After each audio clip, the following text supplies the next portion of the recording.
Hello all, welcome to Apple Advice. So இன்னைக்கு நம்ம பார்க்க போற வீடியோ பார்த்தீங்கன்னா iOS 15ல பேட்டரி சேவிங் டிப்ஸ் பத்தி தான் பார்க்க போறோம். ஸோ வாங்க வீடியோக்குள்ள போலாம்.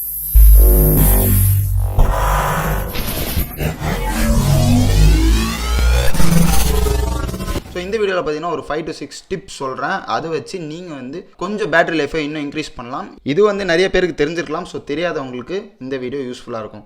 ஸோ ஃபர்ஸ்ட் பார்த்தீங்கன்னா நீங்கள் வச்சிருக்க ஃபோன் பார்த்தீங்கன்னா iPhone 12 இல்லை 13 இல்லை எந்த OLED phone iPhone 12 Pro Max இல்லை 11 Pro Maxலாம் வச்சிருந்தீங்கன்னா கன்ஃபார்மாக இந்த ட்ரிக்கை நீங்கள் வந்து ட்ரை பண்ணி பார்க்கலாம். டார்க் மோட் வந்து ஆன் பண்ணிக்கோங்க. OLED டிஸ்பிளே வச்சிருந்தீங்கன்னா இந்த டார்க் மோட் ஆன் பண்ணால் பேட்டரி இன்னுமே நிற்கிது.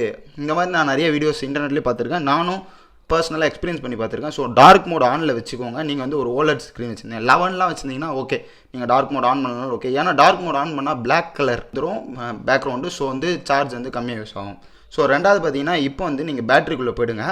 ஸோ பேட்டரிக்குள்ளே போனோடனே உங்களுக்கு வந்து நீங்கள் என்னென்ன தப்பு பண்ணுறீங்க அப்படின்றத இதுவே சொல்லும். அதில் பார்த்தீங்கன்னா ஆட்டோ லாக், இதை வந்து நீங்கள் வந்து ஆன் பண்ணி வைக்கணும். ஆட்டோ லாக் பார்த்தீங்கன்னா நார்மலாக 30 செகண்ட்ஸ் வச்சுக்கோங்க. அப்போ வந்து 30 செகண்ட்ஸ் நீங்கள் யூஸ் பண்ணலாம், டக்குன்னு ஆஃப் ஆகும். இது வச்சிங்கன்னா ரொம்பவே பேட்டரி நிற்கும். இப்போ வந்து நான் வந்து வீடியோ எடுக்கிறனால நெவரில் வச்சுருக்கேன். அதுக்கப்புறம் பார்த்தீங்கன்னா ஆட்டோ பிரைட்னஸ் வந்து நீங்கள் ஆன் பண்ணணும். ஸோ ஆட்டோ பிரைட்னஸ் ஆன் பண்ணலன்னா தான் உங்களுக்கு இந்த மாதிரி வார்னிங் காமிக்கும். ஆன் பண்ணியிருந்தால் காமிக்காது. இது பார்த்தீங்கன்னா ஆக்சசபிலிட்டிஸில் ஆட்டோ பிரைட்னஸ் நீங்கள் வந்து ஆன் பண்ணணும். ஸோ அதுவே டிம் பண்ணும். நான் இப்போ ஆன் பண்ணி டிம் பண்ணிச்சு. இப்போ நான் வீடியோ எடுக்கிற காரணத்தினால இதுவும் வந்து ஆஃப் பண்ணி வச்சுருக்கேன். ஸோ தேர்டு பார்த்தீங்கன்னா எந்தெந்த இதெல்லாம் வந்து பேக்ரவுண்ட் ஆக்டிவிட்டி இது பண்ணுதுன்னு பார்த்துக்கோங்க. ஸோ இதுதான் நான் வந்து யூஸ் பண்ண ஆப்ஸு ரீசெண்டாக. அதில் பார்த்தீங்கன்னா எனக்கு வந்து வாட்ஸ்அப் பேக்ரவுண்ட் ஆக்டிவிட்டி அந்த மாதிரி காமிது. ஸோ இந்த பேக்ரவுண்ட் ஆக்டிவிட்டி எல்லாத்தையும் வந்து நம்ம வந்து க்ளோஸ் பண்ணி ஆகணும். ஸோ நீங்கள் வந்து ஈஸியாக கண்டுபிடிங்கன்னா இங்கே போய்ட்டு பேக்ரவுண்ட் ஆப் ரெஃப்ரெஷ் அப்படின்னு இருக்கும். அதை கிளிக் பண்ணிக்கோங்க செட்டிங்ஸில். அதில் பார்த்தீங்கன்னா எல்லா ஆப்புமே காமிக்கும். ஸோ இப்போ பார்த்தீங்கன்னா அமேசான் உங்களுக்கு பேக்ரவுண்டில் ரன் ஆக தேவையில்லை. ஸோ அதனால் நீங்கள் வந்து அமேசான் ஆப்பை பேக்ரவுண்ட் ஆஃப் பண்ணிடலாம். அந்த மாதிரி உங்களுக்கு வந்து சில ஆப்ஸ் தான் வாட்ஸ்அப்லாம் பேக்ரவுண்டில் ரன் ஆனால் ஓகே, ஏன்னா மெசேஜ் வரும். ஸோ அந்த அமேசான் மியூசிக் பேக்ரவுண்டில் வேணுமா வேணாமா அப்படின்ற எல்லாத்தையும் வந்து நீங்கள் வந்து செலக்ட் பண்ணிக்கோங்க. ஸோ இதை ஆஃப் பண்ணிட்டீங்கன்னா ஒன்ஸ் நீங்கள் அப்ளிகேஷன் இப்படி க்ளோஸ் பண்ணோன்னே அந்த பேக்ரவுண்ட் இது வந்து நடக்காது. இது வந்து நீங்கள் உங்கள் இது வந்து எந்தெந்த அப்ளிகேஷன்லாம் வேணுமோ அதுக்கு மட்டும் வச்சுன்னு மற்றெல்லாம் ஆஃப் பண்ணிங்கன்னா இன்னும் கொஞ்சம் பேட்டரி இம்ப்ரூவ் ஆகும். இப்போ வந்து நீங்கள் நார்மலாக வந்து லோ பவர் மோடுன்னு ஒன்று இருக்கும். அதை போட்டால் கூட பேக்ரவுண்ட் ஆப்ஸ் வந்து ரன் ஆகுது. ஸோ அதை ஆன் பண்ணிங்கன்னா சார்ஜ் ரொம்பவே நிற்கும். பட் உங்களோட ஃபோனோட பர்ஃபார்மன்ஸ் வந்து குறையும் அப்படின்னு ஆப்பிளே கூட சொல்கிறாங்க. அதனால் வந்து லோ பவர் மோடு வந்து உங்களுக்கு எப்போ ரொம்ப நேரம் பேட்டரி தேவையோ அப்போ மட்டும் போடுங்க. வீட்டில் இருக்கீங்க, ஃபுல் சார்ஜில் இருக்கீங்கன்னா போட தேவையில்ல. ஸோ ஆஃப் பண்ணிக்கோங்க. ஆப்பிள் வந்து 20% கீழே வந்து அவங்களே கேட்பாங்க லோ பவர் மோட் ஆன் பண்ணுமான்னு. அப்போ கன்ஃபார்மாக ஆன் பண்ணிக்கோங்க. உங்களுக்கு சார்ஜ் இன்னும் கொஞ்சம் நேரம் நிற்கும். ஸோ அடுத்ததாக பார்த்தீங்கன்னா ப்ரைவசி செட்டிங்ஸ். ஸோ செட்டிங்ஸில் பார்த்தீங்கன்னா ப்ரைவசியில் உங்களுக்கு இந்த மாதிரி வந்து ட்ராக்கிங் கேட்கும். இந்த ட்ராக்கிங் எல்லாத்தையும் ஆஃப் பண்ணி வச்சுருங்க. அது வந்து ப்ரைவசிக்கு நல்ல விஷயம். ஸோ அதுக்கப்புறம் பார்த்தீங்கன்னா இந்த லொக்கேஷன் சர்வீஸ் இருக்குல்ல, இந்த லொக்கேஷன் சர்வீஸ் தான் மொத்தமாக ஆஃப் பண்ணிட்டீங்கன்னா அதுக்கப்புறம் இந்த எல்லா ஃபீச்சருமே வேலையே செய்யாது. லைக் ஃபைன் மை ஐஃபோன் எதுவுமே வேலை செய்யாது. ஸோ இதையும் நீங்கள் வந்து கஸ்டமைஸ் பண்ணணும். ஆப் ஸ்டோரில் வேணுமா இல்லை வைல் யூஸிங் த ஆப் கொடுத்தீங்கன்னா ஆப் யூஸ் பண்ண மட்டும்தான் இதுவாகும். இல்லைனா வந்து நெவர் கொடுத்துடலாம். ஸோ அந்த மாதிரி இதில் வந்து ப்ரிசைஸ் லொக்கேஷன் இருக்குல்ல, இப்போ வந்து ப்ரிசைஸ் லொக்கேஷன் கொடுத்தீங்கன்னா கரெக்டாக நீங்கள் எங்கே இருக்கீங்களோ அதை வந்து அந்த ஆப்புக்கு தெரிய வைக்கும். அந்த மாதிரி இது வந்து மெயினாக மேப்ஸு, ஜொமேட்டோ, ஊபர் அந்த மாதிரி இதுக்கு மட்டும் கொடுத்து வைங்க. மற்ற எல்லாத்துக்கும் ப்ரிசைஸ் லொக்கேஷன் ஆஃப் பண்ணி வச்சிங்கன்னா ஒரு ஓவரால் லொக்கேஷன் காமிக்கும். லைக் நீங்கள் வந்து இந்த ஸ்ட்ரீட்டில் இருக்கீங்கன்னு காமிக்கிறது பதில் இந்த ஏரியாவில் இருக்கீங்க அப்படின்னு காமிக்கும்.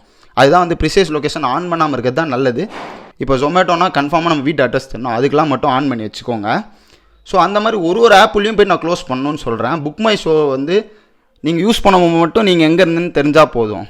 அந்த மாதிரி கேமராவுக்கு நீங்கள் வேணான்னு கொடுத்துக்கலாம். அந்த மாதிரி இருக்கிறத எல்லாத்தையும் நீங்கள் ஆஃப் பண்ணினே வந்தீங்கன்னா உங்களுக்கு பார்த்தீங்கன்னா நிறையாவே பேட்டரி சேவ் ஆகும்னு சொல்லுவேன். ஸோ அடுத்தது பார்த்தீங்கன்னா இந்த பேட்டரி எப்படி சேவ் பண்ணுறதுன்னு சொல்லிடுறேன். இந்த பேட்டரி உள்ள போனீங்கன்னா உங்களுக்கு பார்த்தீங்கன்னா இங்கே பேட்டரி ஹெல்த்னு ஒன்று காமிக்கும். ஸோ இந்த பேட்டரி ஹெல்த்தில் ஆப்டிமைஸ் பேட்டரி சார்ஜிங் வந்து ஆன் பண்ணி வச்சுக்கோங்க. அப்போ தான் வந்து உங்களுக்கு வந்து 80% மேலே ஸ்லோவாக சார்ஜ் ஆகும். அதனால் இந்த பேட்டரி கெப்பாசிட்டி சீக்கிரமாக குறையாது. ஸோ இது ஆன் பண்ணிங்கன்னா 80க்கு மேலே ஸ்லோவாக சார்ஜ் ஆரம்பிச்சிடும். இப்போ சப்போஸ் நீங்கள் வெளியில் எங்கேயா போகிறீங்க, சடனாக சார்ஜ் பண்ணால் அன்றைக்கி ஒரு நாளுக்கு மட்டும் இதை ஆஃப் பண்ணிவிட்டு சார்ஜ் பண்ணிட்டு மறுபடியும் ஆன் பண்ணுறங்க.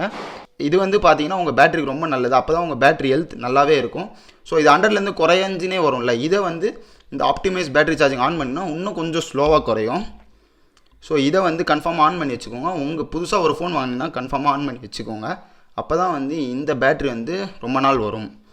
நோட்டிஃபிகேஷன்ஸ் உள்ளே போனோடனே உங்களுக்கு பார்த்தீங்கன்னா இங்கே வந்து ஒரு ஆப்பாக இருக்கும். இந்த ஆப் உள்ளே போயிட்டு அலோ நோட்டிஃபிகேஷன்ஸ் இருக்கும், இது ஆஃப் பண்ணுறீங்க. இப்போ அடோப் ஸ்கேனுன்ற ஆப், அமேசான் நோட்டிஃபிகேஷன் வேணும். ஆப் ஸ்டோர்லாம் உங்களுக்கு நோட்டிஃபிகேஷன் வேண்டாம்னா நீங்கள் ஆஃப் பண்ணி வச்சிங்கன்னா அந்த நோட்டிஃபிகேஷன்லாம் தேவையில்லாமல் வராமல் இருக்கும். ஸோ அதனால் நிறையா சார்ஜ் நிற்கும். இந்த ட்ரிக்கை வந்து கன்ஃபார்மாக ஃபாலோ பண்ணி பாருங்கள். எல்லா ஆப்புமே பண்ணுறதுக்கு கொஞ்சம் டைம் ஆகும், ஏன்னா நிறைய ஆப் இருக்குது. பட் நீங்கள் பண்ணிட்டீங்கன்னா உங்களோட சார்ஜ் வந்து ரொம்ப நேரம் நிற்கும். ஏன்னா இப்போ சில ஆப்லாம் வந்து உங்களுக்கு நோட்டிஃபிகேஷனே தேவையில்லை. அந்த மாதிரி ஆப்ஸ்லாம் வந்து பார்த்தீங்கன்னா இப்போ iTunes ஸ்டோர்லாம் உங்களுக்கு வந்து நோட்டிஃபிகேஷனே தேவையில்லை. பப்ஜிக்கெலாம் நீங்கள் நோட்டிஃபிகேஷனே தேவையில்லை. நீங்கள் உள்ளாட போகும்போது மட்டும்தான் அதில் எதாவது வேணும். ஸோ அதெல்லாம் நீங்கள் ஆஃப் பண்ணி வச்சிட்டிங்கன்னா உங்களுக்கு வந்து அந்த நோட்டிஃபிகேஷன் வராமல் இருக்கும்போது சார்ஜ் ரொம்ப நேரம் நிற்கும். ஸோ நீங்கள் வந்து ஒரு 12 13 வச்சுருக்கீங்கன்னா பேட்டரி பற்றி பெருசாக கவலைப்பட தேவையில்ல, அது நல்லாவே சார்ஜ் நிற்கும். அதுக்கு கம்மியான டிவைஸ் வச்சுருக்கீங்க, ஒரு நாள் ஃபுல்லாக சார்ஜ் வரலன்னா கன்ஃபார்மாக இந்த ட்ரிக்ஸ்லாம் நீங்கள் யூஸ் பண்ணி பாருங்கள். உங்களுக்கு வந்து ரொம்பவே பேட்டரியில் டிஃப்ரென்ஸ் தெரியும். அதுக்கப்புறம் ஒரு பெரிய இது பார்த்தீங்கன்னா நீங்கள் வந்து ஒய்ஃபைல எப்போவுமே யூஸ் பண்ணுங்கள். ஏன்னா ஒய்ஃபை தான் வந்து இருக்கிறதுலே சார்ஜ் கம்மியாக நிற்கும். அப்புறம் ப்ளூடூத் வாட்ச்சு, ஆப்பிள் வாட்ச்சு அந்த மாதிரி வச்சுருந்தா மட்டும் இந்த ப்ளூடூத் ஆன் பண்ணுங்கள். இல்லை இதை ஆஃப் பண்ணி வச்சாலும் சார்ஜ் ரொம்ப நேரம் நிற்கும். மொபைல் டேட்டா யூஸ் பண்ணுறது கம்மி பண்ணுங்கள். ஏன்னா ஒய்ஃபைல தான் வந்து ரொம்ப நேரம் சார்ஜ் நிற்கும். மொபைல் டேட்டா யூஸ் பண்ணுறது கம்மி பண்ணுறங்க. வீட்டில் இருக்கும்போது முடிஞ்ச அளவு ஒய்ஃபை யூஸ் பண்ணினா சார்ஜ் ரொம்ப நேரம் நிற்கும். இந்த சவுண்ட் ரெகக்னைசேஷன் ஒன்று இருக்குது. இதை பற்றி நம்ம ஒரு ஷார்ட்ஸும் போட்டிருக்கோம், வேணா செக் பண்ணி பாருங்கள். இந்த சவுண்ட் ரெகக்னைசேஷன் வந்து நீங்கள் வந்து ஆஃபில் வச்சுருக்கணும். சில பேர் ஆனில் வச்சுருப்பீங்க.